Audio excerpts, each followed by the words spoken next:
I wasn't going to forget it this time. This is Brackets, Bubbles, and Bit Stealers. I did the intro wrong. Season 4, episode 45 of Brackets, Bubbles, and Bit Stealers. I am Sam Butterman. That is Jonathan listening. How are you guys doing tonight, Jonathan? I'm good. It's been a long day of watching college basketball. Some pretty interesting results after what I'd call boring, for the most part, start to the day. Teams that we expected to win took care of business, but some statements were made later in the day, starting around late afternoon. Yeah, and one of those statements was made in Davis, California by Mike Magpio and the UC Riverside Highlanders. We promised you on Thursday night that if Magpio could lead Riverside to a win at Davis for 4 in a row, we would lead off the show with some talk about Riverside, who's now 7-8, 4 wins in a row, including 2 against 2 of the top 3 teams in the Big West, and we're losing viewers as we speak. I think I'm going to let you take this one. Yeah, I mean, Barrington Hargress is one of the best freshmen that you've never heard of. 18 points, 6 assists, 3 steals today. He had this sick pass behind his head to Will Tattersall for the dagger 3 in this game. Elijah Pepper, they held him to 3 for 13 from the field. That's one of the leading scorers in the country. Davis is a really good team. They've now lost 3 games in a row. They lost to the Beach at home this week. Now they lose to Riverside at home. Wheels are kind of falling off there for Jim Les in year. And it's been a long time. He's been there for a long time. Riverside, Mike Magpio, he's had 3 really strong years. 8-4, 9-6, 14-6. This year, they started really poorly, 3-8 in the conference. Now they're 7-8. They're right back in the picture. It's a younger team this year with Barrington Hargress and Isaiah Moses and Nate Pickens, some sophomores and freshmen, and Caleb Smith getting as much run as they do. But they're coming around and playing some really good basketball right now. They have UC San Diego at home on Thursday. If they win that game, it is time to alert the masses about UC Riverside, if that's not what we're already doing. Yeah, just to give some context here, because, you may be coming on here and thinking, why the hell are these 2 guys talking about UC Riverside? Before Mike Magpio got there, let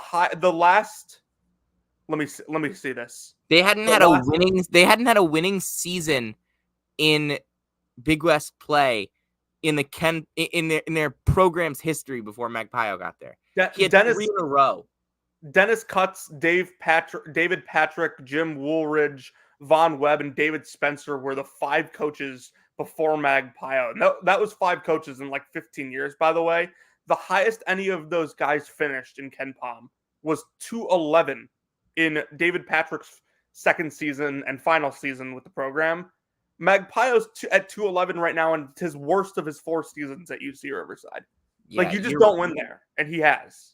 Yeah, I mean, it's a tough place to win. It's kind of in between the Coachella Valley and LA, so it's not a hot spot for recruiting talent. I mean, LA is hardly a hot spot for recruiting talent. Well, let's be honest here. And it's not one of the most prestigious of the UC schools. It's not a bad school by any means, but it's a much tougher place to win than a place like Long Beach or Santa Barbara. Yeah. Think about the teams that you traditionally see out of the Big West in the tournament. It's Irvine, it's Fullerton, it's Santa Barbara, Long Beach has been there. You never see Riverside there. Yeah, no, UC Riverside has never made the NCAA tournament. And they became a Division I program in 2001. They finished 150th in Ken Pom that year. Then the next year they joined the Big West.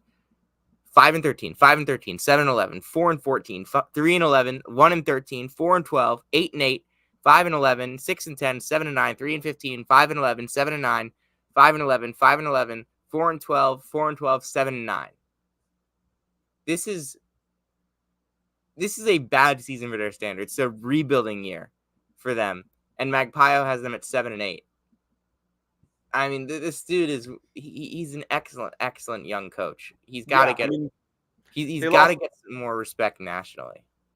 They lost Zion Pullen, who's like been Florida's first or second best player this year on an NCAA tournament team, and they're still like a middle of the road team in that league.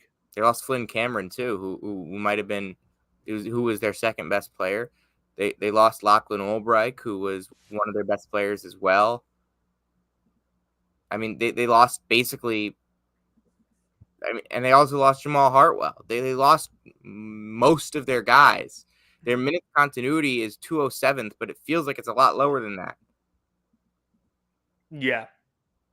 I mean, like, you also just look at their rotation. They're playing two seniors, only one of them starts. They're starting a freshman and two sophomores with another freshman coming off the bench. Yeah, they are a super young team. They're playing some really good basketball right now. 7-8 in the league. At this point, I think they're going to go 500 or better. Yeah. All way they're playing, with the way they're playing, I wouldn't be surprised one bit.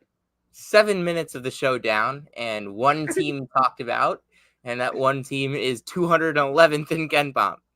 Now let's talk about the team that ranks second in KenPom. We're going to bring in Michael DeRosa to talk about it with us, and I think UConn is good. Can you confirm?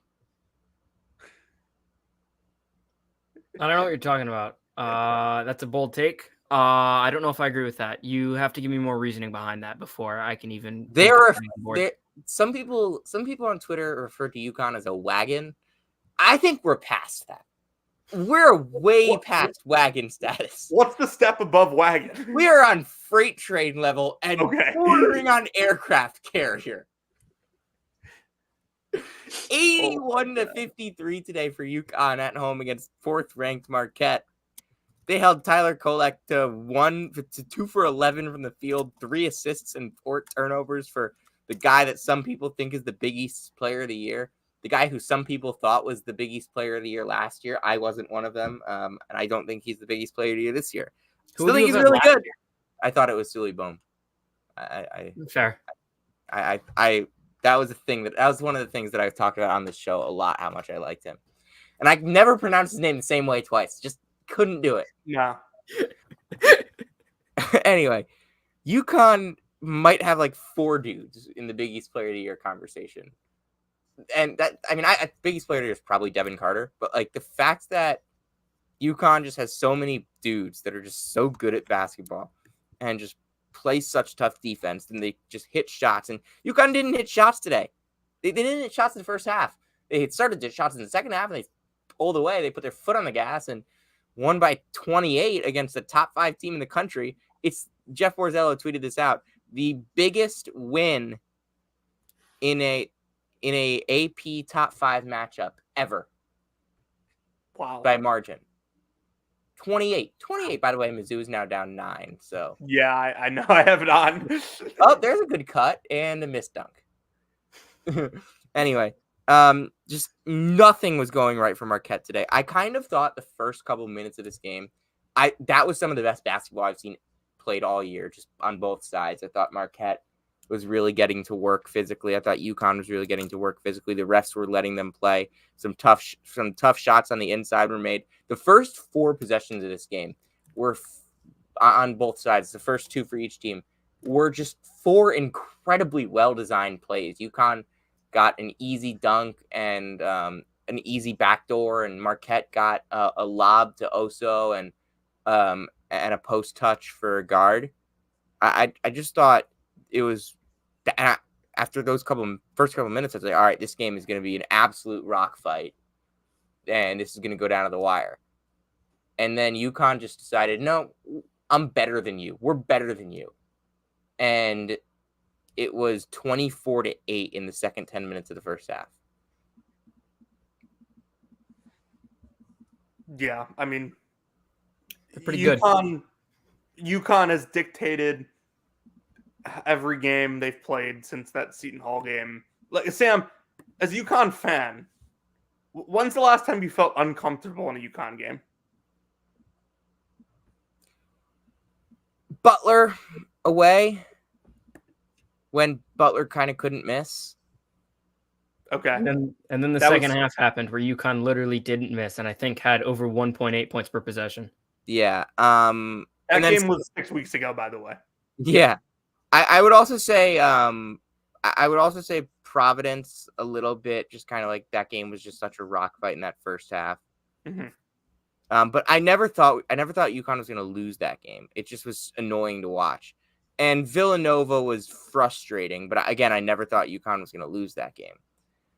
The last game that like I genuinely really entered my mind that UConn would lose was St. John's on December 23rd. Jesus. Yeah, that game was a 4-point game.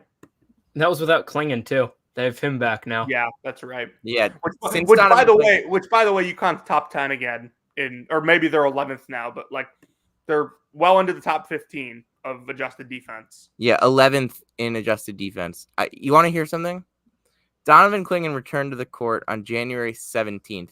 Since January 17th, UConn is third in defense. Third. They are as elite gets since he's been back.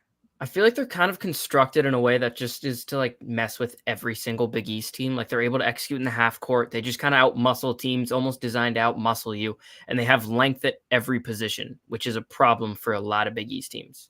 Yeah, like I see a lot of tweets out there. It's like, what's UConn's weakness? How do you game plan for them? Yeah.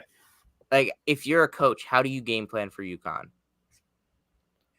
Well, my idea, and this is so much easier said than done, to be clear. This isn't like, oh, yeah, every coach should do this, right? Like, it's so much easier. Is I feel like you have to pressure Newton, kind of get the ball out of his hands, because he does tend to struggle with pressure at times. Yeah. Make someone else a playmaker, kind of just switch as many defenses as you can, and just kind of hope UConn misses shots. Having 4 guys that can switch probably would also help a ton, just because they run so much stuff with off-ball actions and screens for Spencer that it's just like if you have 4s and 3s that can switch and guard. And that's why Seton Hall and Kansas were able to kind of very true. As they did. And you look at the teams that gave UConn a lot of trouble. Those are the top. Those are the only 2 that beat UConn. Kansas is able to switch 1 through 4 against basically everybody in the country. Seton Hall is just long and athletic and full of just dudes.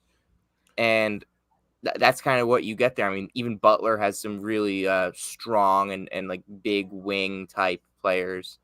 Even though that game, UConn just scored a shitload. Butler just made a lot of shots. And Villanova's like that too. Villanova is really long and athletic on the wings. Mm-hmm. So those are the teams that I would say have given UConn the most trouble. UConn's worst offensive performances. Oh, and Creighton was a bad offensive performance, but that was just UConn missed shots. Creighton also didn't score 50 points in that game. Yeah, but also Butler gave UConn trouble at UConn. So yeah, I think the teams like at least once we get to the tournament, the teams UConn probably won't want to see in their draw are like the SEC teams that are really athletic and can play fast and Auburn. Teams. Auburn's the one that sticks out to me in my eyes. But yeah, I mean, Auburn could also take the worst shots ever for 8 minutes in a row and shoot themselves out of the game like they did today. I mean, you need like a good Auburn or a good Arizona game because those teams where UConn is fairly consistent. Those teams have those bad games where they lose by 700. Iowa State, if they're making shots, maybe. Honestly, I thought Marquette would be able to stay. I thought Marquette was a good matchup. They're really athletic. They're really good at making plays. They make a lot of stuff happen, but man, they made nothing happen today. That also just speaks to it also just speaks to the level that UConn's playing at right now, that you can be a good matchup for them and it still might not matter because they could just run you out of the gym. I want to bring this question back up right now. How close would you say UConn is to those 2021 Baylor and Gonzaga teams right now? Ooh, that's a tough one. Because I've seen the Villanova comp from 2018, and I'm like, that team was just so good. So I wouldn't put them there. Those Baylor, Damn, you gave me a 7-game series of those two teams, like UConn versus either one of those teams. I think you go 7 games. If that answers your question. I feel like I'm still taking Baylor. I think I am too. Yeah, but honestly, I might take UConn over that Gonzaga team. Just the way they're playing right now. I would take both of them over UConn, but I would also tell you that UConn's defense is better than both of those teams was. Oh, totally. I don't think they have the same level of like individual creation on offense that those Baylor and and also Baylor just straight up like just decided they were going to guard every single point of the court in that tournament run. Yeah, that team was suffocating. And Davion Mitchell was probably the best defender on either team. They were just everywhere. Well, that was the Gonzaga team before Chet. So yes, you're right. But IIE was a really underrated player. I always thought he was so good. Dude, those teams were so good. Oh my god, I was at that championship game. We just kind of snuck in. That was so much fun. Yeah. Anyway, Jonathan. Yeah. Did you have any takeaways from the Marquette side in this game? Like, not really, if I'm being honest. Like, Marquette's obviously not as bad as they played. I could still absolutely see them winning that game in Milwaukee to end the season, or I guess it's during the weekday. But like, honestly, I'm kind of hoping they do, so we can end up with that stat. Is it time to bring out the stat? Marquette will never beat anyone good when Tyler Kolek has more turnovers than he does assists. Is it time to bring up the stat?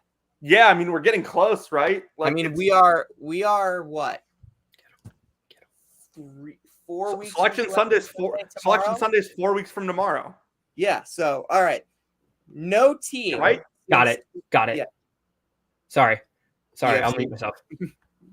No team since 2013 Louisville has won the national title without losing a game in the 3 weeks before Selection Sunday. Correct. So Marquette, March 6th. Creighton. Sorry, no, not Creighton. I feel fairly confident in saying UConn will lose before the end of the season. UConn plays Creighton on Tuesday. You have to play arguably the 3 toughest road games that the Big East provides that aren't UConn to end the year. Yeah. And also 2 solid teams in Villanova and Seton Hall. Right. But like you still got to play Greg McDermott. You still got to play Shaka Smart, Shaheen Holloway, and then Villanova and Providence are always rock fights. God, I love Fluffy Hernandez. But like the way if UConn plays like they did today, nobody can come close to them. It was maybe the best performance anybody's had all year, considering opponent and everything. Right. Would you guys agree with that? I'm just trying to think back on any game. I feel like it has to be. I feel like I don't think we've had a top 5 blowout even remotely like that, just in terms of, I guess if you really want to argue if it wasn't the most impressive performance today, just given the circumstances how this Kentucky team was playing before going into Auburn. But that's not what I meant. That's not the best basketball anybody has played all year. You're right. They scored 1.04 points per possession. Maybe Kansas against Houston. Yeah, weeks ago. That's up there. Cool. But like even Houston made a little bit of a run to get it to like 10 or 9 in the second. I mean, half. Houston still scored over a point per possession in that game. Right. Like, Kansas. Marquette had no shot today. Yeah, it was unbelievably impressive. I mean, Auburn against Alabama was like pretty ridiculous, but then again, like Alabama. What about Auburn against South Carolina? Oh my God, Can we agree though? South Carolina stinks. Yeah, I guess you view that game differently depending on what you think of South Carolina. Like beating South anyone Carolina is not one of the 25 best teams in the country. They're not one of the 30 best teams in the country. I don't care. They might have one of the 30 best coaches in the country. They're not one of the 30 best teams in the country. They definitely have one of the 30 best resumes in the country. Yes, they're one of the 10 best resumes in the country. I'm not going to ask you to do it and put you on the spot, but 30 seems low for that team. Like they defend so well. They are like relentless. They make life tough. Yeah. I don't. If I you can just think speed that, them up, they're I just think shit. that if But I just think that if you're athletic and fast, you can kill them. yeah, Holy that's cow, the one thing. 55th in Ken Palm. That's kind of what I meant. I did not think they dropped that low. Yeah, they lost today. They lost today at home to LSU, a team that got blown out by Syracuse, a team that lost to Nichols, a team that got blown out by who else did they get blown out by? Oh, Kansas State. They got blown out at home by Kansas State. For the record, I know the wins and losses won't say it, but this has been a pretty dramatic improvement for LSU from last year. Absolutely, yeah. I mean, they were god awful that last year. They're legit not bad. Like they fought with. They just gave up 109 points twice to Alabama. Which teams do that. Yeah, I mean, yeah, Alabama can blitz bad teams, and LSU they're better, but they're still bad. Yeah, Creighton and Butler today. Creighton really just foot on throat in that second half. Outscored Butler 45-22. I know you watched this game pretty closely. Yeah, I was there. What did you see? In the first half, well, what Creighton did really well is Butler's two best players, I'll say it now. Well, at least two most impactful scorers, at least in that set, are Brooks and Telford. It's the big-bodied wings. It's what makes this team different from last year, because last year they didn't have a single wing. This year they have two who are like legit fringe all-conference kind of guys. Today, I believe those two combined for 3 of 18 shooting and 6 points. Creighton did a great job defending them. They took Pierre Brooks out of the game early. Brooks was just out of it. Like he wasn't fighting through screens like that. He was just kind of like down, and Telford just didn't have a good offensive game either. They took those two out of it, and when Butler gets 6 points from those two guys, they're not doing much. Creighton made the Posh Alexanders and the Jalen Thomases make shots, and they did in the first half. They had really good first halves, but once the game got longer, it's like you are not getting a combined 50 points from those two guys, and that's what they would have needed to win this game. It was a good defensive performance from Creighton, and they used Baylor Shireman really well. Shireman got going early, then they ran him off these like little like hook screens, almost like right by the elbow. They'd have him curl to the lane, he'd finish at the rim, and every single time he asked for an and one. No matter if there was no one within 5 feet, he still yelled and one. He was great. He's incredible. It was just a great performance from Creighton. When Creighton can set the tone and the tempo and like that sort of style on a game, they are really good. When they can't, you get the UNLV and Colorado State games. But when they can, you get the second half today where they beat a good Butler team at home by 23 points. Baylor Shireman, 18.3 points, 8.7 rebounds, 4.1 assists, 44.7% shooting, 36.5% from three. That's really good. Like he's a Big East first teamer. We kind of knew when he went there. We're like, okay, yeah, that's the perfect system for him. And he had a year of playing high major basketball under his belt. He's a lot more used to the speed of that game now. And you don't really pressure. You can't really pressure and bother him. He just kind of gets wherever he wants on the floor. Yeah, I mean, he's just so good at finding his spots and then hitting shots from them, and he makes the game look so easy. Yeah, he does. So smooth. Jonathan, guess the score. Gonzaga and Pacific. 7:28 to play. I'm gonna call it. I know it was closer than like. If you get two scores correct in two shows, that would be special. How much time's left did he say? 7:28. I'm gonna call it 64 Gonzaga, 40. Oh, you're not even close. Really? It's 81-61. Oh my god! Wow. Sorry, 82-61 now. Gonzaga might score 100. Yeah, it honestly felt like at times UConn might have gotten there. This is my favorite thing: guessing Pacific basketball scores. Yeah. By the way, halftime in Tucson, it's Guess the Arizona State score. Oh, I bet they're up 15. What's the score? I'll call it. Arizona State plays little to no defense. I'll call it 48-33. 49-31. You're pretty good. good. You're pretty good. That was a good guess. Hey, I know these teams. Oh my god. Yeah, Arizona State. Remember when Arizona State was 5-0 in the Pac-12? 4-0. Remember that? No, actually, I don't. That was a time. Do you guys talk about coaching speculation on this show? Because the day after Selection Sunday, we will talk about it a lot with Curry Hicksage. It comes up naturally, I'd say. Yeah, I will say we do have to promote that show because that will be a fun show. Yeah, that's a ton of fun. Yeah, I will say I don't know if I expect Bobby Hurley to be there next year. Bobby Hurley shouldn't be there next year. Just straight up, like it's not going to work. Arizona State should be at least. Well, you want to? Should I read you Bobby Hurley's KenPom rankings? Can I say two things that might not go hand in hand to people without explanation? Go ahead. I don't think Bobby Hurley is a great basketball coach. I also think he's too good of a basketball coach for Arizona State. Okay. Yeah, I think that makes sense. I mean, I think Arizona State's a miserable program. I don't think, like, watching Bobby Hurley's teams, I don't think they're super disciplined. I don't think they run a lot of, like, great stuff in the half court. But I also think he's had success at Arizona State that probably isn't appreciated enough, considering what Arizona State was before he got there. I think his style would work more on the East Coast. Like, he recruits a lot of those, like, tougher kind of players, like that kind of thing. And West Coast basketball is more like with the flow kind of thing, like pretty ball. I just think Bobby Hurley, like, he's not. It was never a fit. I never understood it.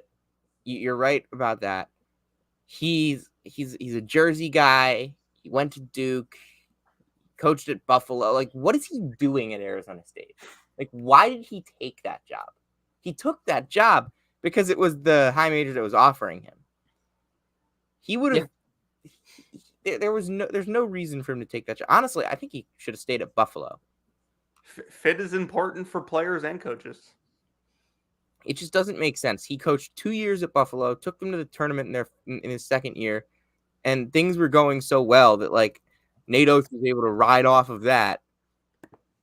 And I mean, obviously, Nate Oates is an incredible basketball coach, but that's ridiculous, by the way, for a program like Buffalo to get Bobby Hurley and Nate Oates back to back, and then just completely blow it with.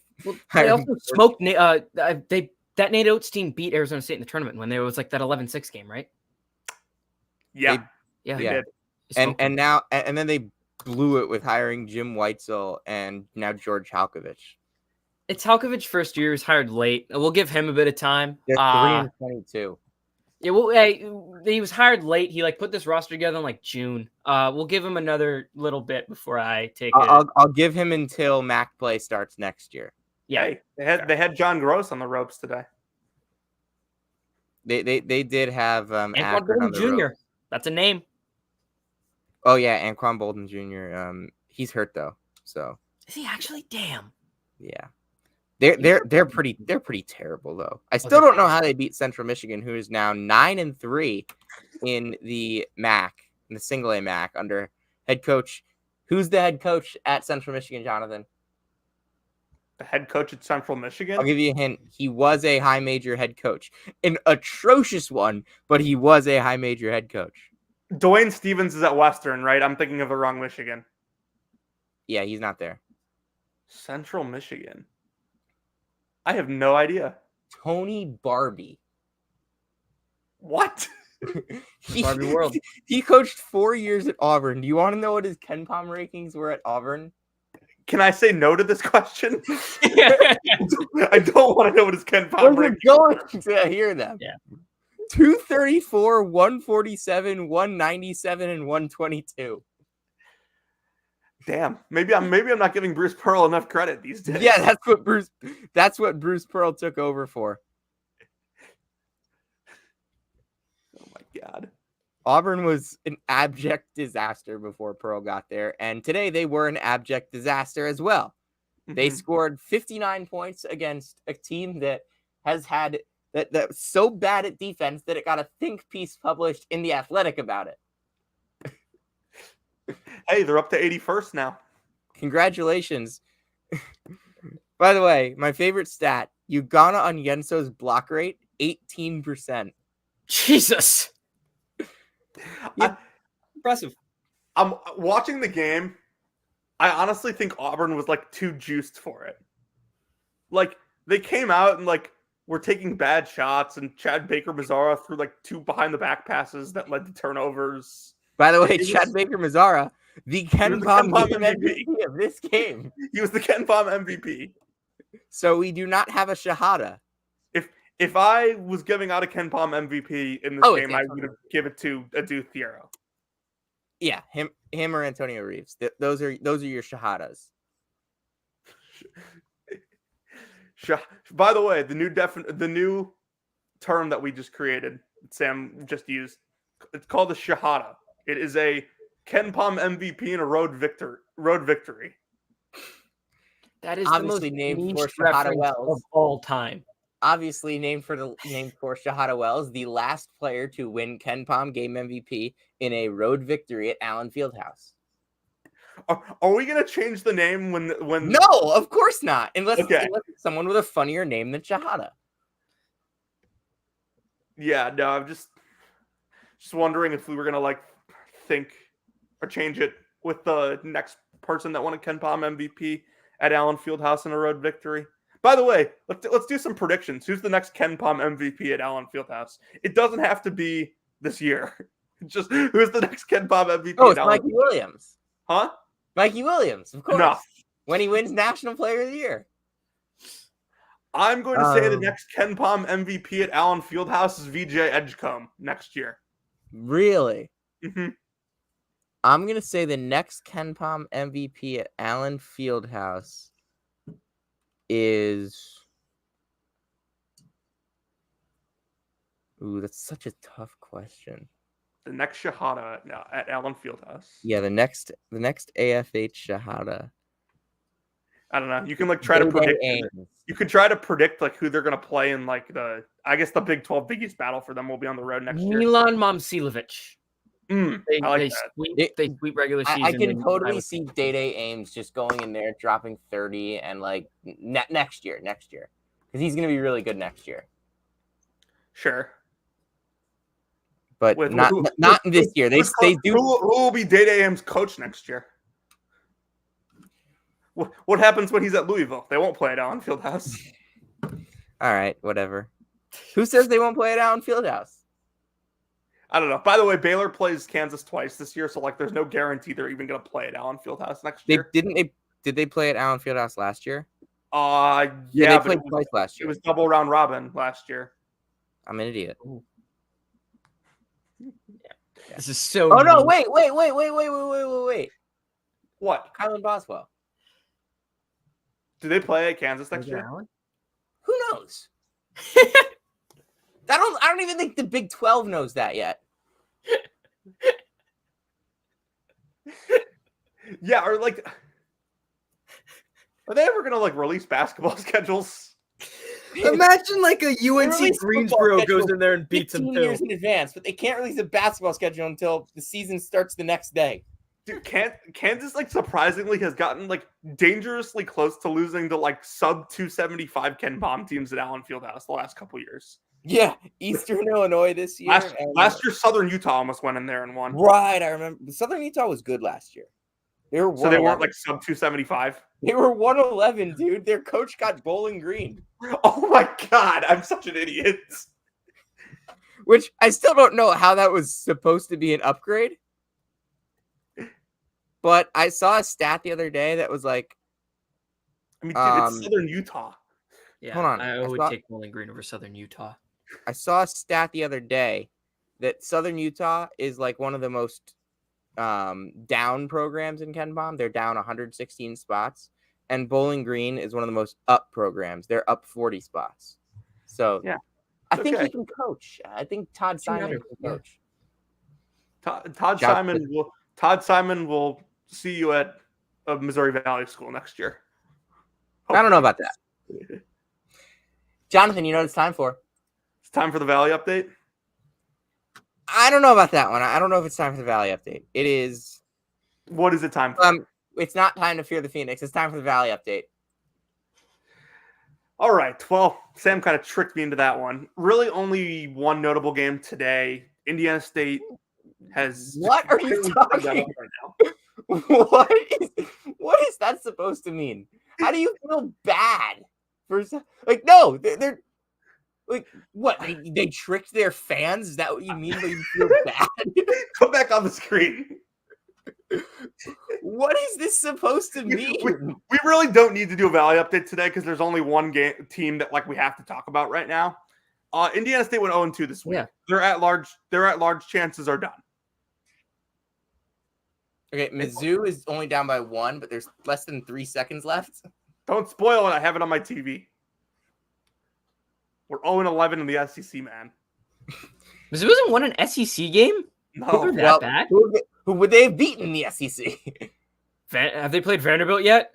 Yeah, we got. Oh, yeah. They played. We lost by double digits on the road. Oh, yeah, I remember that. See, last year in this situation, I still want to go back to this comment on screen. Like what are we talking about? I've never heard somebody say they feel bad about someone being a fraud.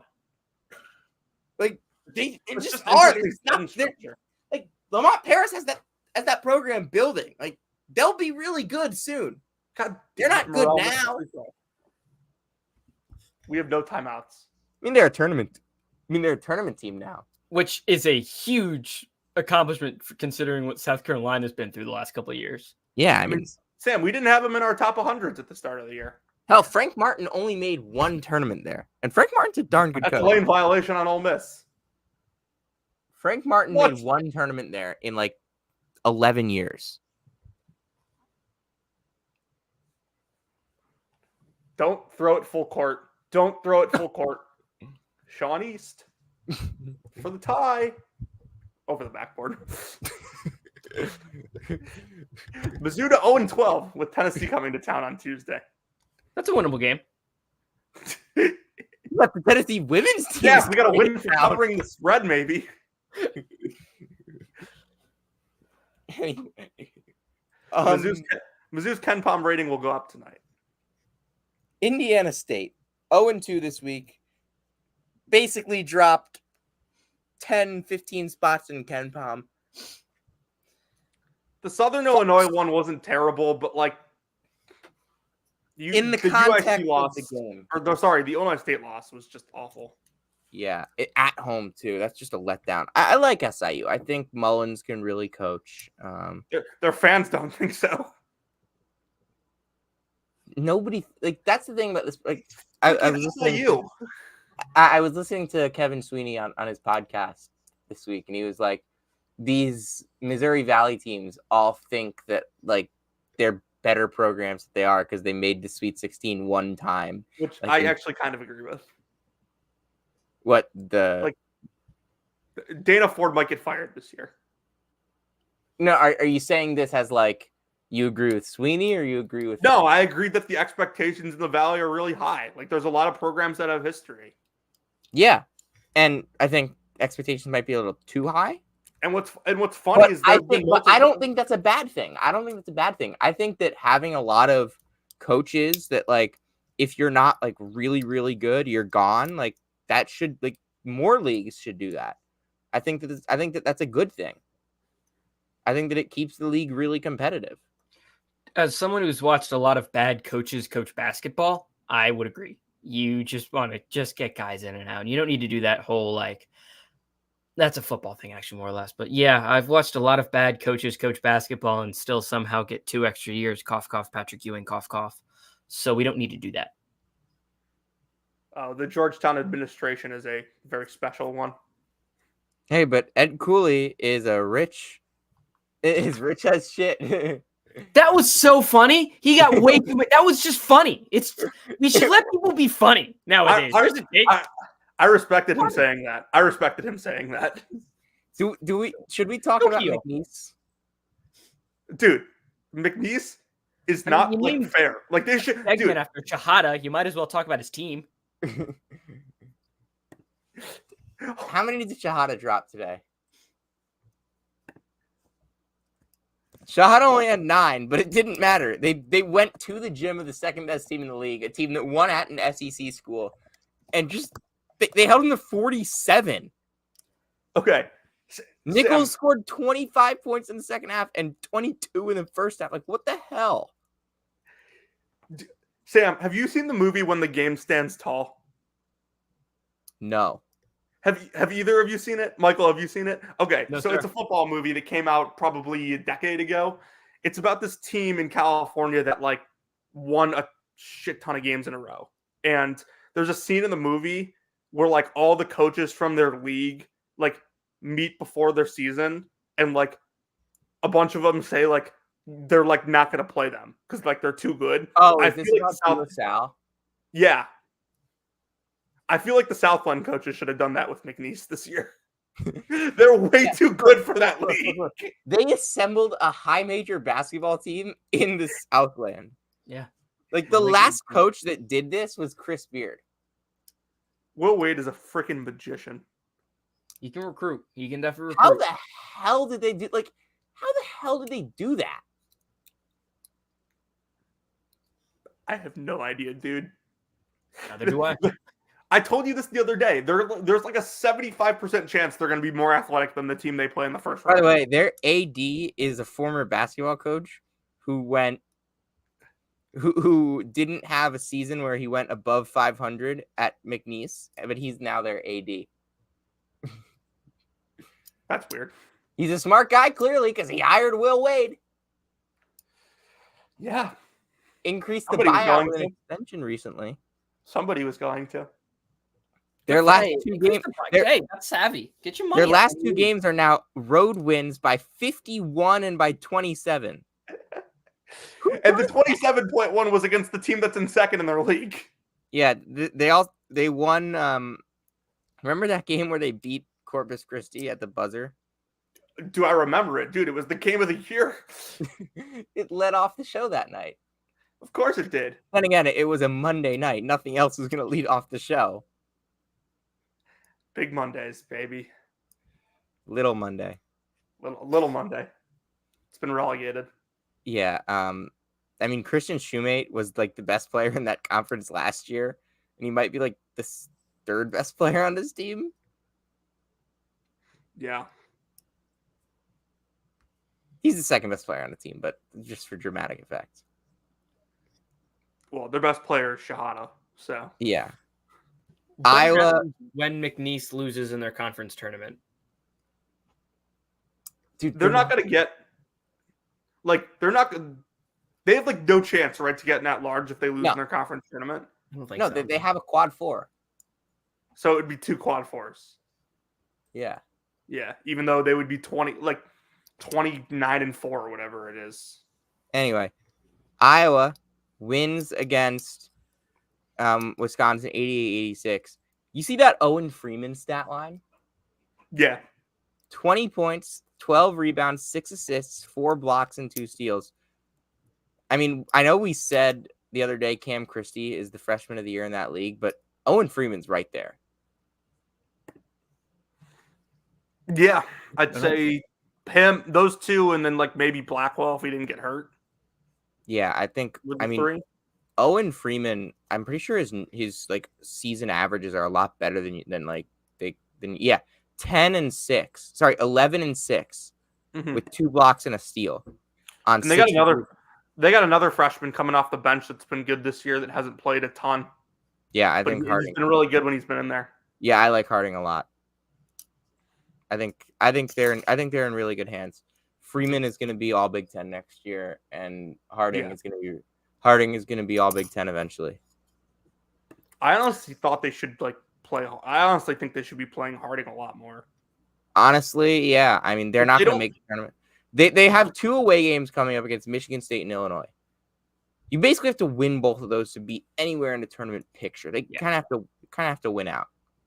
Today was their first quad 1, right? Yeah, Yeah. it was. And the way Wisconsin's playing, I'm not like 100% sure that's going to stay quad one. Dude, oh my God. They were so good, and then I think like that Nebraska game just kind of took a lot of everyone Yeah. emotionally, and then like they. By the way, Michigan now 8-18. Michigan State fans invaded the arena and chanted "Do your homework" at Doug McDaniel tonight. Someone needs to chant "Do your homework" at me because I still have an assignment that I have to turn in for Monday. You got time. I know. Yeah, you're good. I don't know how you let Juwan coach another year there. I don't know how you let Juwan coach another game. It sounds like they're going to, unless Juwan decides that he's done. Yeah. Which, unless according to the, by the way, do you know what like Michigan's next game is? Michigan's next game? Yeah. Is it at Mackey? It's at Welsh Ryan. They are. Oh yeah, they already don't went walk to into Welsh Ryan. They already went to Mackey. They lost by 32. You don't walk into Welsh Ryan unless your team name is Chicago State. Yeah. Is Doug McDaniel's road suspension up yet, or does he have like one more road game on there? Hold on. 1, 2, 3. One more game. Okay. Sam, we've never really talked about this. Is the idea like of suspending him for road games like the fact that like he has to stay home and do his homework? Is this like a you can't play video games before you do your homework deal? Kinda. Like that's kind of the vibe I'm getting. Incredible. It's the best. God, I love college basketball. There's nothing like college basketball. Final score in Charlottesville, Virginia 49, Wake Forest 47. I watched more of this game than I'd care to admit. Reese Beekman with 20 points, Isaac McNeely with 12, the rest of the Virginia team with 17. Hey, Sam, just out of curiosity, what did Virginia shoot from the free throw line? Oh, God. 1 for 11. By the way, if you win a game shooting, if you lose a game where the opponent shot 1 for 11 to the foul line, you should be expelled from your league and expelled from Division I. Wake Forest should have to play Division II basketball. Let's just say that game was so bad that I got multiple texts today after the game that said Wake Forest shouldn't be allowed in the NCAA tournament after that, no matter what. One of them was from me. One of them was from you. I got one of them from another friend. Yeah. Wake Forest now 16-9, 2 losses this week in games that they really could have used a win in. Mm-hmm. They now only have 2 road games left. They still have 2 opportunities to get big wins, Duke and Clemson at home. They kind of need both of them. Is Clemson at home a big win anymore? Did they end up winning today? For the moment, it's still quad one. They lost. It's not a big win anymore. That's not going to be quad one. For the moment it is, but Clemson. So Wake, everyone. Clemson seems to have these stretches every year where they trick people into thinking they're good. Does Wake have a quad one? No. No. Wake Forest does not have a quad one win. They do not have any losses outside of quad 2. But they only have Virginia Tech away is quad 1. Shouldn't be. Good for Mike Young, I guess. No. By the way, good for Mike Young, who only has 1 fewer ACC tournament win in 2022 than Jim Boeheim has in his career. Good for Mike Young and all the ACC guys on Twitter that think their league is like a superpower. Dude, I see more tweets about like the Syracuse. Dude, it's not even like it's just that it's that one guy. Dude, no, there was the Syracuse SB Nation blog today tweeted out Syracuse beats UNC. Oh, the ACC is the worst it's been in years. BYU loses to Oklahoma State. Oh, the Big 12 is so good top to bottom. Dude, BYU's 500 in the Big 12. Who was talking about that game today? Not a single person. Nobody talks about Oklahoma State. Everybody thinks BYU is overrated. But here's the thing: they're 500 in the Big 12, and they're 6 spots lower than North Carolina and KenPom. As a BYU truther, mainly because I love watching Ali Khalifa play, I think I'll be the one person in the world who might not think BYU is that overrated. Just because I like nobody thinks nobody. Sorry, they're not overrated because everyone thinks they stink. Yeah, that's they're fine. They're the 28th best team in the country. They're better than South Carolina. Yeah, I'll give them that.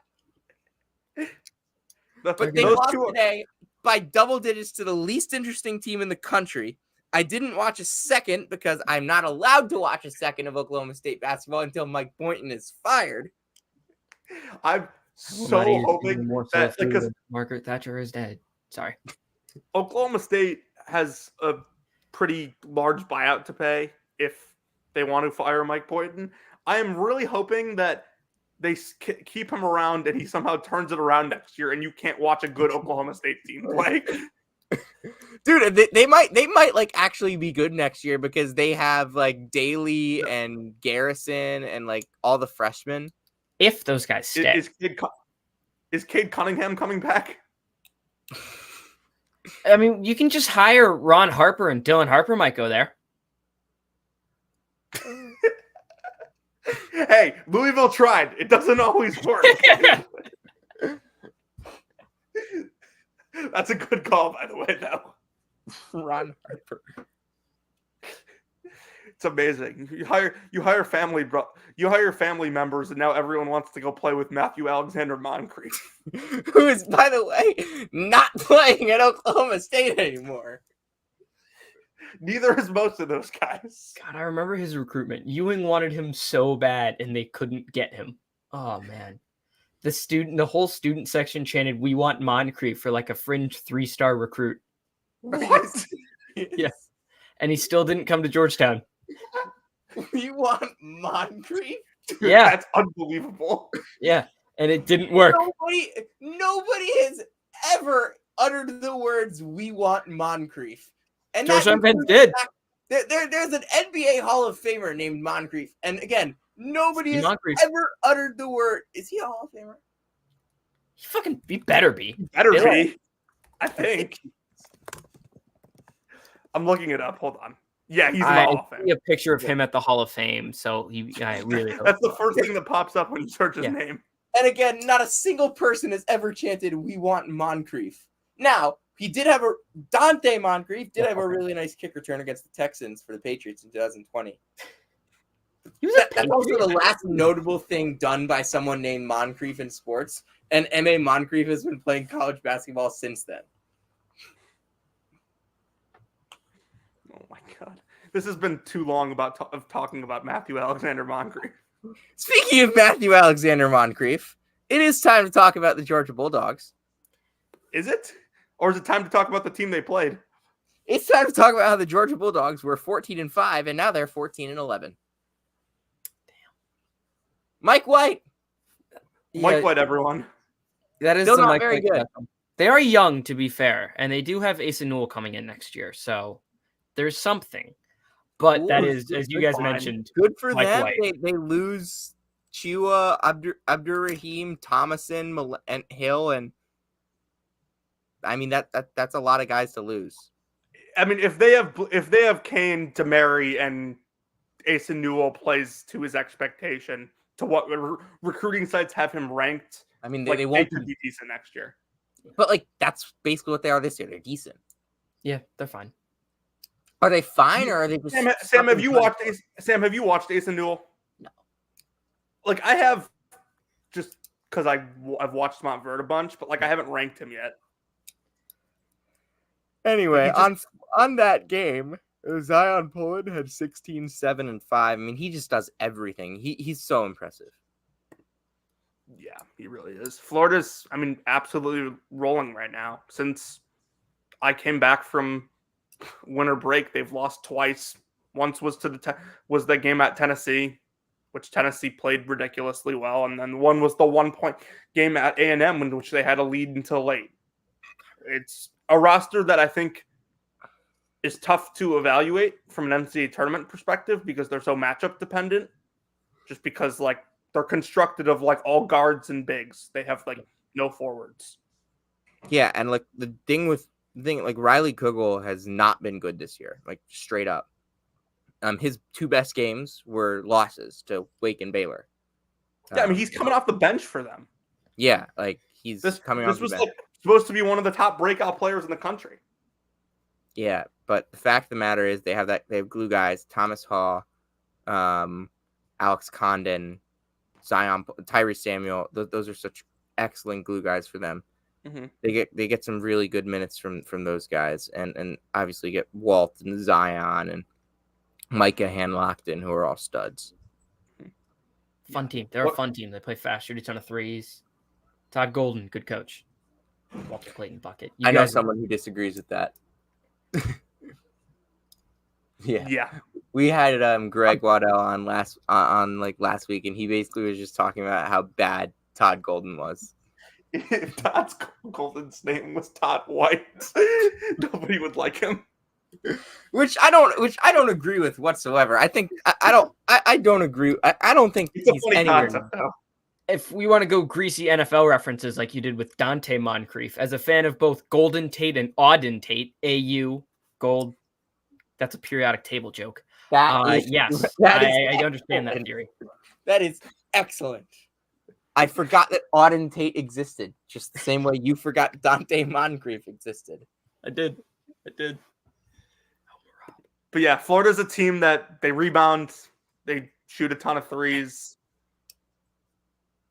Like, and they have guards that can create shots. Like they're a really fun team to watch. Like I don't know how much interest if they're actually good. They're good. Guys, I have a score update for you. Gonzaga. USC is up by 12 on Colorado. Oh, that's on my television right now. Okay, I've had this take for a while, so I might as well release it now. Colorado's not good. Thank you. They're not. They're not. Let's go. Jonathan, do you want to victory for the podcast? I've said this all season. They're Jonathan, not good. They're not a tournament team. I didn't think they were a tournament team preseason. I still don't. They're not good.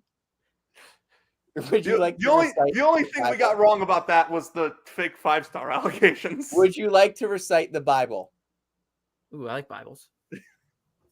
I don't know it off the top of my head. Me and you have similar fraud radars. This team is ass. Whoever put them in the top 25 deserves punishment. Shout out Will. Yes, shout out the great ball knower Will. Do you think he even remembers that he tweeted that? No chance. No chance in hell. But yeah, no, this team is going to miss the tournament. Dude, he tweets that about like every American Conference team every day. True. FAU Flamingos. The Pac-12 is very fastly trending towards 3 bids. Arizona, Washington State, and of course, Mick Cronin stealing the auto bid there. Yep, it'll be bald caps on Selection Sunday. I'm not going to suggest anything if...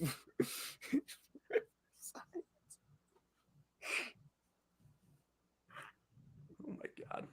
Are you okay, Sam? You broke the poor kid. Dude. I'll text you after the show. If we want to talk about Brad preseason takes, though, I don't know if you guys know I had this take. I had Maryland as a preseason top 25 team. Oh, we all liked Maryland. Oh, actually, I didn't. You didn't. I liked them. Not as a top 25 Okay, team. then I got this one. Hey, Jonathan, you thought UCLA was a top 10 team. I also had Nova's top 6 team. So I had those teams very highly. I also had St. Mary's above Houston preseason. That never made sense. It did not. That was a bad take, and I own it. Houston was like my number 4-5 team in the preseason, I think. I had St. Mary's like 19, Houston like 22. Yeah, because I think I went Tennessee, Duke. I had Purdue, Houston. Kansas, I had Houston 5. 11. I had Houston 11, which was too low. Never that high on Houston, but it's just the system. Fine, it works. It just works. I had USC 9 and Gonzaga 10. Jesus Christ. I'm still, by the way, like of the belief that Gonzaga will end up in a Sweet 16. They could get a really good draw. It's like an 11, and they get like Yeah, there is definitely a possibility. I just can't trust the depth though in round 2. Like if you're playing By the 5 way, guys, Miami is not even an NIT caliber team at this point. Miami. They lost. They lost to BC today. Yeah, they lost to BC. Mercer over Samford. Do you have any thoughts? you should be banned from the tournament when you lost to Louisville. That's Miami thought though. I agree. No, I don't have any thoughts. The SoCon's nuts. I'm very glad that Syracuse fans can finally stop asking if the Syracuse can make the tournament, because no, they can't. They're terrible. They're awful. They're dumb. They're poorly coached. That's a lot of strong words. And they also killed Georgetown. That happened. Georgetown's bad. They're dumb. They're not good. They're that's all that matters. That's all that matters. It's 11:12 p.m. and whatever. Everyone knows. And everyone knows. But yes, Syracuse stinks. Got out rebounded today by Georgia Tech. Do you want to know what the margin was? Take a guess. 38-27. Ooh, that is you're too nice. You're way too nice. Really? I'm gonna say 44-25. 49-28. Jesus. Play By Georgia Tech. Play Naheem McLeod. Don't do that. Don't do that. That's a terrible idea. What did you say? Play Naheem McLeod. Naheem McLeod is good for one good play every 4-minute stretch, and then 10 bad ones. He's good for winning the jump ball. Winning the jump ball, and maybe he honestly didn't even win it all that often. And he'll alter one shot, but then he'll give up 3 just bunnies. He's the only 7'4" guy who can't rebound. He also is unavailable for the rest of the season. But Syracuse had to play Malik Brown 39 minutes today because Peter Carey has a concussion and Munir Hima is the worst player to ever wear a Syracuse uniform. What happens when Judah Mintz goes pro he'll leave? What happens to Judah Mintz? Syracuse finds a better point guard? That's a take. No, I actually agree with Sam here. They will. Okay. So from a talent perspective, obviously not. From a fit perspective, maybe. But why would that kid go to Syracuse? I mean, I like the freshman guard they have coming in next year. I think he's mid, honestly. Eli Moore. I think he's mid. I have a whole list of guys that when they enter the portal, I'm going to stalk them on Twitter. Who was the kid you texted me a couple weeks ago? I'll put it in the private chat because I'm not saying it out loud. Okay. There was someone you texted me about a couple weeks ago. It was I texted you that how do you look in orange? Yes. And I said this guy's name. Who was it? I'll show it to you. If my keyboard ever loads. I'm gonna say it out loud as soon as you type it in the chat. If keyboard ever loads. This is the most I've ever seen someone struggle at typing. All right, there. Seriously. Oh yeah, him. Yeah. Yeah, he would be good. He'd be good because he can shoot, he can defend, and he can rebound. 3 things Syracuse needs. He can switch too. True. All right. Speaking of which, we do kind of have to move on. No more talk about bottom half ACC teams. I'm just gonna wear it rain. It's my favorite subject these days. Bottom half ACC teams that specific people on Twitter think are better than the bottom half Big 12 teams. Okay, but these people are white knighting for Pitt and Virginia Tech to make the tournament. There are better hills to die on, people. Hey, good for Jeff Capel, man. I'm not sure there's a worse hill to die on. Also, it's this one Virginia fan. Why are you advocating for other teams in your conference? Sam, would you ever advocate as a UConn fan for Providence to make the tournament as a bad team? Butler's fun, so I want to see them in. Yeah, Xavier, not really. They have a fun fan base, but no. Why are Virginia people advocating for Virginia Tech to make the tournament? Because it makes Virginia look better. There you go. But like, Beat me I to think it. Virginia's pretty safe anyway right now. For Like, they're Do definitely. you know where like, Virginia ranks in Ken Pom, Jonathan? too high. is it lower or higher than South Carolina? Higher, but not by much. 52. 51. Drake Oh, is 52. dude, I'm him. I just like. Let's play a game. Who ranks higher Obviously- in Ken Pom? Obviously, the bracketologists that like I follow on Twitter that I respect are different people than the people who actually select the bracket. But everything I'm seeing with them is like 8 seed, which obviously isn't safe, but like, Yeah. it's Matrix safer has than them at the it's top safer of than my like Let's play a Seton game. Hall. Who ranks higher in Ken Pom? Ohio State or UCF? UCF. UCF. Correct. Let's play a Go, game. 1-1. Who ranks higher in Ken Pom? Arkansas or Murray Other team. State? Other team, Murray State. Murray State. Murray State is 11 and 15. Valley Fever, baby. Murray State is 11 and 15, and they are 2 spots higher in Ken Pom than Arkansas. That's pathetic. That is pathetic. Eric Russell. Oh, I forgot to say something in the Valley update. Belmont's back. Yeah, shout out Belmont. Take note. Oh, shout out Hampton. Their first win in CAA play today. They end up winning that game. They did. Oh my They got God. 19 from Tedrick Wilcox and 19 from Jordan Nesbitt in a 67-61 win over Towson. Hampton 6-21. They're just their third win against a Division I opponent. Gotta build a program from somewhere. Isn't it like his I have no 8th idea. year or something? I was making that up. Sorry, not his 8th year. Right. It's like his 15th year. Took a shot. I went for it. You can't say I didn't go for it. I Buck wasn't right, Joyner's but I went Hey, for Buck it. Joyner made 3 tournaments when they were in the MEAC, but things have been tough sledding since they joined CAA. There are levels to this, unfortunately.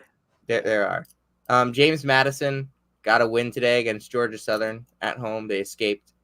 GSU started 5-4 in league play after 0-12, and now they are 5-9 with a loss to Buffalo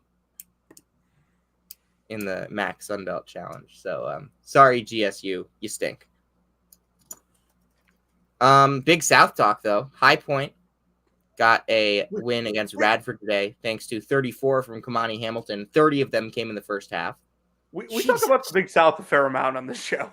Shout out Coach Haas. Yeah. Shouts to Drew Pember today, who, if you recall, was supposed to single-handedly beat UCLA in the tournament. Hold on. I have to find that text that I sent you today. You have to find that Ryan Hammer video where he was just like talking up Asheville as like they're gonna beat UCLA. You I still texted me don't and said get you texted me and said Asheville is as good as HPU, and I said, "Oh great, Drew Pember can beat Marquette." Talk starts in a couple weeks. Yeah, If 11 and Asheville 2. matched up with Marquette in the tournament, Drew Pember beating Shaka Smart and Shaka not winning in March would be an incessant narrative for like 5 days. With all due respect to Drew Pember, who is a very good basketball player, bucket. Oso Iguodala would have that guy in hell. By the way, do you know who played 12 minutes today for UNC Asheville? I'm assuming it's not Shahada Wells, but go on. Greg Gant. What? Yep. Like the same Greg Gant? Yes, the same Greg Gant. Wait, oh my God, like the Providence kid from like 8 years ago? Yes, the Good for Providence. him. Yes. Oh, what a guy. Good for him. Wait, he played 17 games last year, 22 games. He started 17 games for NC State last year. I'm telling you, NC State was the fakest team to ever exist last year. They were the most uninspiring team I'd ever seen, and they were like they were somehow an 11 seed. Turk was fun. Dude, no, their guards were so Kirk was fun. fun. His true shooting percentage was below 50. Still fun. No, dude, But he Jarkel had, like, Joyner what, was some fucking. cool dunks. Joyner was so good too. Joyner Who's- was legit. Who was the guard they lost the year before? I'm blanking on his name. Sam. They had Sebron the big. That's what I'm thinking of. That's what I'm thinking of. He was nuts. But they were terrible that year. They were 4-16. Where is Derion Sebron now? He got drafted, I think, right? Looks like he had a career high November 22nd, 2023 in the G League. That's nice. 37, 11, and 7. 11 assists, 7 boards. 11 assists. Yeah. He's playing for The Pelicans. Birmingham Squadron. Yes, the Birmingham Squadron. I did not know Birmingham had a G League team. What arenas do they play at? Legacy Arena. Shit, that's Slim Shady. By the way, here's a take for you that I've been kind of working towards over the last couple weeks. Get Illinois to a 3 seed. Keep them out of UConn's bracket. We'll see you in Phoenix. I think this Illinois team is so good. I do too. They're maybe the best team in the country at like just creating and draining tough shots. No, knowing how this usually goes, though, Illinois is gonna be watching their seeding on Selection Sunday, and they're gonna end up playing a top 5 KenPom team in the first round.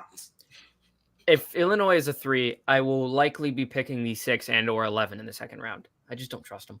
Depends. Like I think FAU could get them. FAU played a really good game against them earlier in the year. Who else would be a 6 right now? Speaking of FAU, they play for like the 11th straight Sunday tomorrow. 6s in the Matrix are BYU, Texas Tech, Oklahoma, Utah State. You also have to think about like they could see an 11 too. Yeah, and those would be Indiana State, Utah, Nebraska. Utah is a tournament team? What the fuck? No, get them out of here. No, Utah they're bad. They are bad. Utah stinks. Dude, Mick Cronin's gonna beat them tomorrow. Over the last month, Utah hasn't been a top 100 team in Torvik. They are bad. They can't hit shots. They don't get open shots. They don't move the ball well. They're not athletic. They can't defend. Davion Smith is fun. Brendan Carlson's good. They are bad. They're a bad basket. I don't understand what people see in them. They're not good. No, they're bad. They don't pass. You know what's going to happen to Illinois? They're going to get a 3 seed. The 11 seed in their bracket's going to win, and their second round matchup's going to be Gonzaga.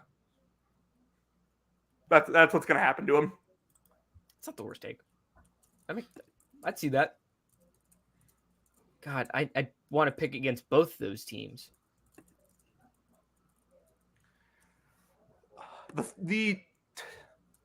Actually like don't mind the 2 and 3 line like teams overall.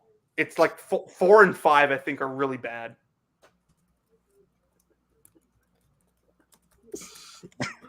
Yeah, I mean, I just don't see. I just.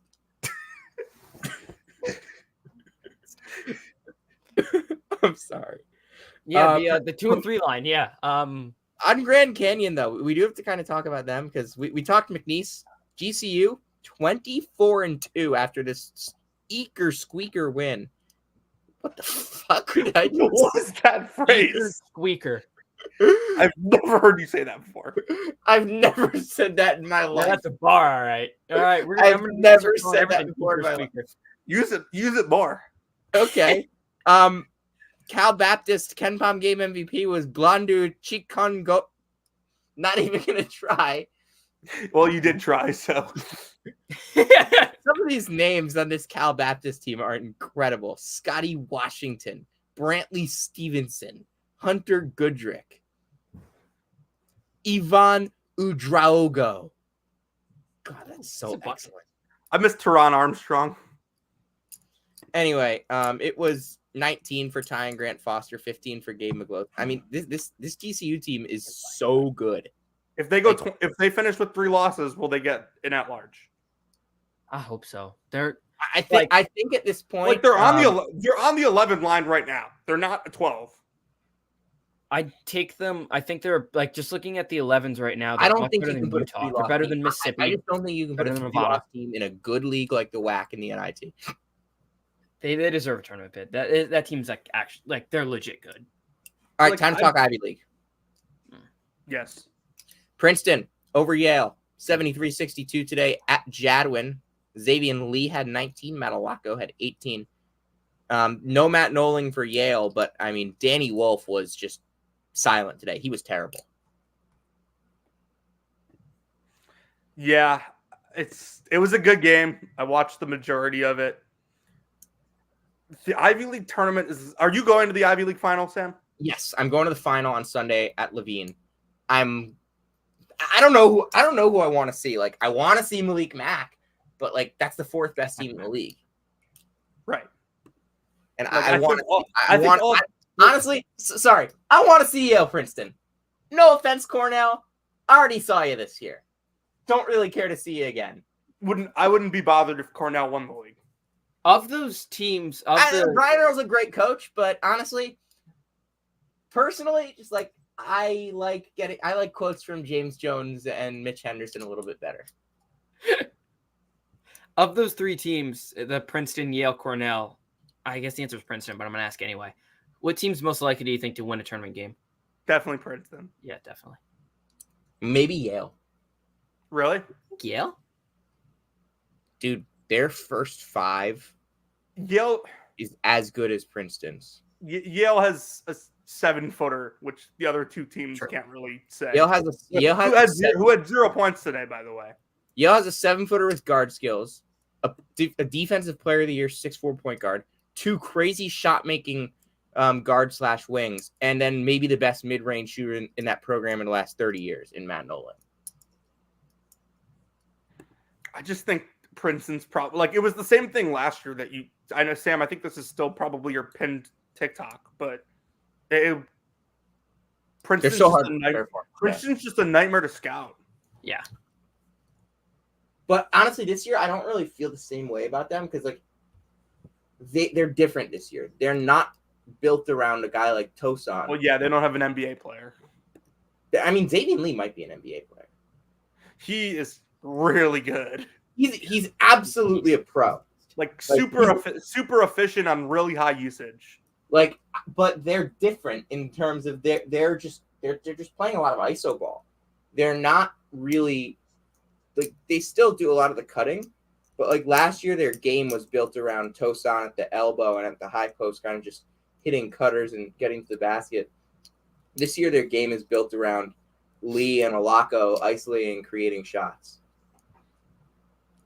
Yeah, like last year, I think. So I think they're more beatable this year if you just have like some super athletic and quick guards that can, you know, like I just think Princeton this year is more beatable, even if they might be better. Yeah, I think last year Arizona was overall pretty surprised by how hard Princeton played, and then Mizzou and also Princeton's much worse on the glass this year. Mizzou also was just a complete disaster matchup for them because Princeton was big last year. You can't gamble defensively against Princeton because they don't turn it over. Princeton was big last year. They had Tosan and Keyshawn Kelman. Like Caden Pierce was their 3-man. He's their 5-man this year. Yeah, that's a good point. Yeah, like that's the thing. I think the way to beat them this year is just play really disciplined defensively. Like, you can't gamble because that's when they'll beat you.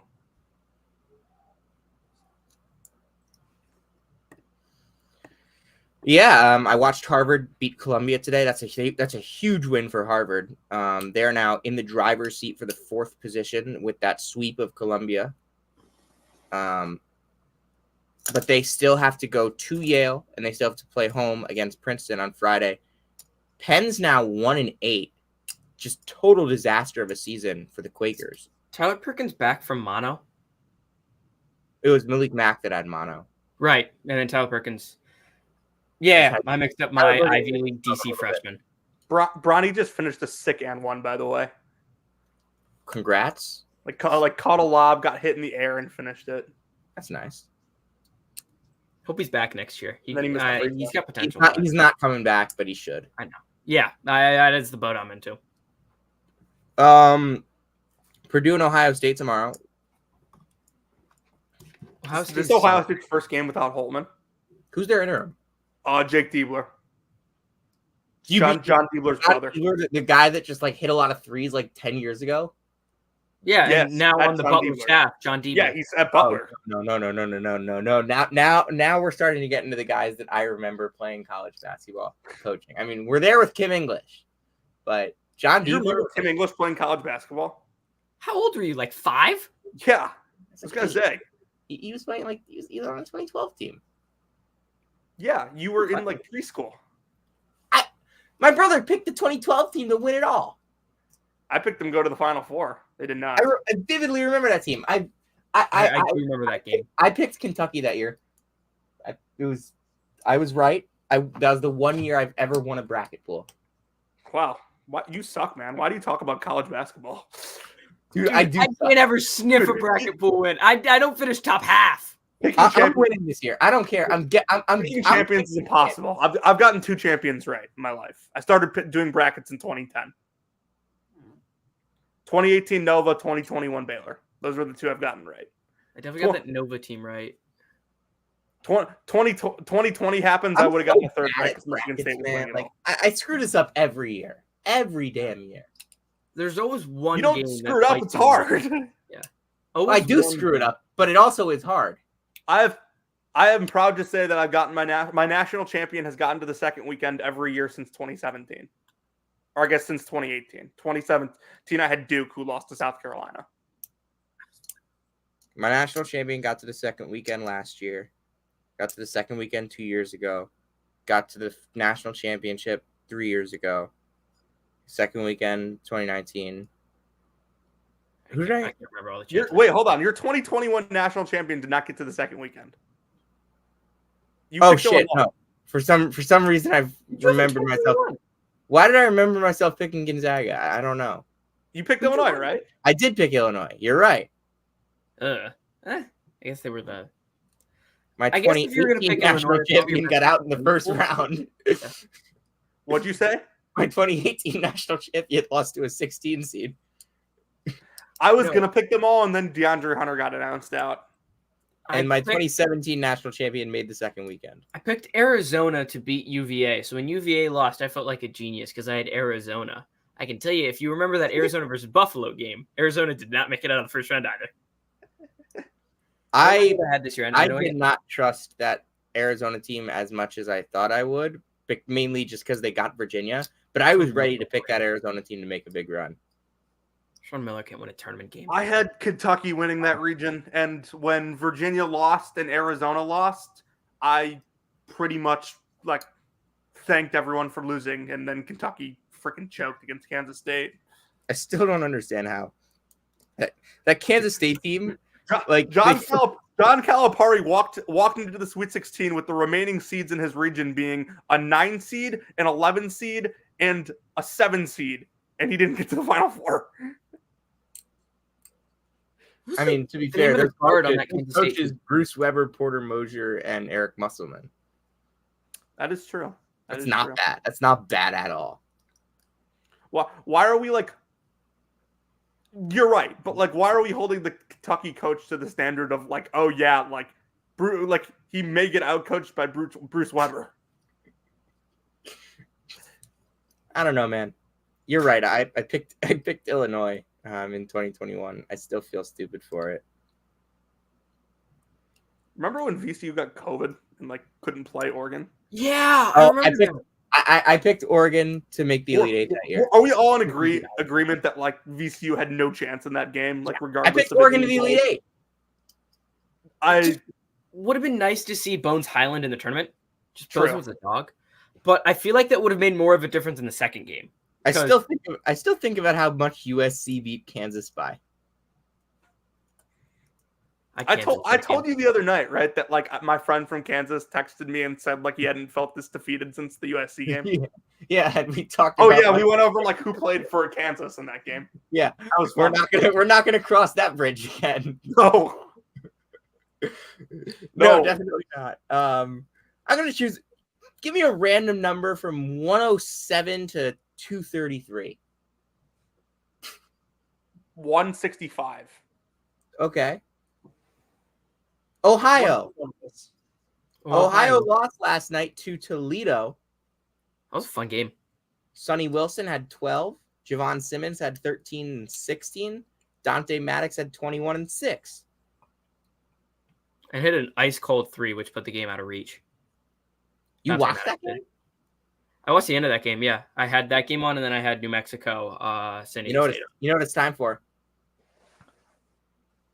There's Mac Hoops tomorrow. What is the time for? There's Mac Hoops tomorrow. Huh? There's Mac Hoops There's tomorrow, Mac Hoops which means tomorrow. it's almost time for bed.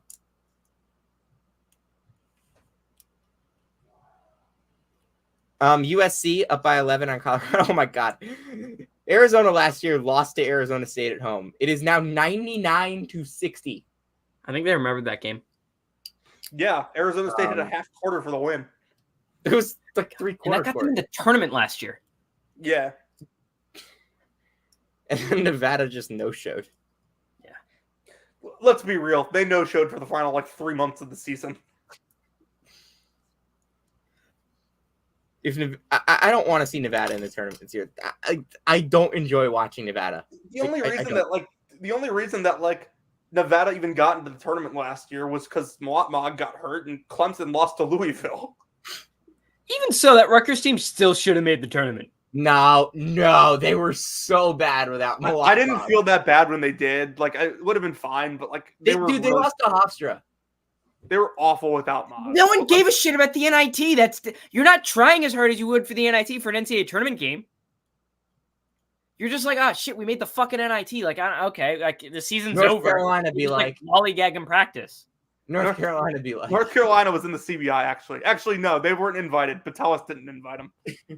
Speaking of which, some teams take a CBI bid. Anyone else have anything for tonight? Nope. No. Shout out to Cincinnati. They stayed on the right side of the bubble with today's win. Iowa State is fucking awesome. Houston, they're still really good. Oh, Blake Hinson and Jared McCain both went off today. Jared McCain, dude. Hinson had 28 in the first half, and McCain finished the game with 35. It tied a Duke freshman record. Yeah, that was nuts. That was nuts. Vermont over Maine. Richmond killed GW. Oh, UMass losing to LaSalle was the shocker of the day. Oh, yeah. Jack Golke hit 10 threes tonight for Oakland. 10 for 15 from 3, 31 points. You know, that's going to happen at some point when you shoot. Didn't they play Detroit? IUPUI. When you shout 269 threes in a season. Do you want to hear Jack Golke's last 4 games? Sure. 21 points, 7 of 20 from 3. 15 points, 5 of 11 from 3. 23 points, 6 of 14 from 3. 31 points, 10 of 15 from 3. So in his last 4 games, he has made 28 threes on 35, 60 attempts. If I could shoot half as well as that kid, I'd shoot 63s a game too. So I don't blame him. I would just launch shit from half court. Providence only beat DePaul at home by 11 today. Dropped their Ken Palmer. Close game. Then they went up 28, and then DePaul went on a 12-0 run to end the game. Dayton fucked around and almost found out against a bad Fordham team. Lemoyne, shout out Luke Sutherland. 7-5 now for the Dolphins in the NEC. They beat a Stonehill team that's now 1-12. Is it going to be Sam? Is it going to be Lemoyne versus Chicago State for the NEC title next year? Lemoyne loses Cleary, Sutherland, Jones, McClure, DeBergia, Salter. How do you know this off the top of your head? He covers them. He goes to their games. I go to their games. Good for you. Good for you. I was there today. That's why I shouted out Luke Sutherland. Good for you. Keep being you, King. Hey, it was game 58 today. Anyway, Colgate got a win. The dentist. Okay. Boise State demolishes Fresno. Oh, I forgot that Babacar Faye is at Western Kentucky now. Yeah, I remembered that the other day. Why did you remember that the other day? Did he have a good game? I was kind of looking at stuff, and his name popped up, and I'm like, oh, where's he now? Turns out he's at Western Kentucky. All right. He's having a good year. Oh, Michael, what is UT Arlington's starting backcourt? No, pass. It's Philip Russell and DeJuan Gordon. Those are names I recognize. That's gonna be a trivia question we're gonna ask every guest. If they can get it, they're I have certified. my roommate sitting in the room next to me is a big DeLon Gordon fan. Yeah, he's also a big Sean Dura Gordon fan. Yes. Who was that other guy? That random guy? Oh, Ed Chang. Yes, Ed Chang. Yeah, Ed Chang's a Mizzou legend. Yes, he's the one with the Maborma Jock jersey. Hold on. Yes. The Mabor Bajak jersey has made an appearance on the podcast. Yes, it has. And with that, Jonathan, let's take us home, Jonathan. Take us home. If you came here to hear about Tyler Self's job and where he's working, you came to the right place. If you came to hear about Sam's weird phrases that he uses to describe close games, you came to the right place. If you came to hear about Caleb Grill, what he's up to, what's going on with his life, you came to the right place. This is season 4, episode 45 of Brackets, Bubbles, and Bid Stealers. We will see you.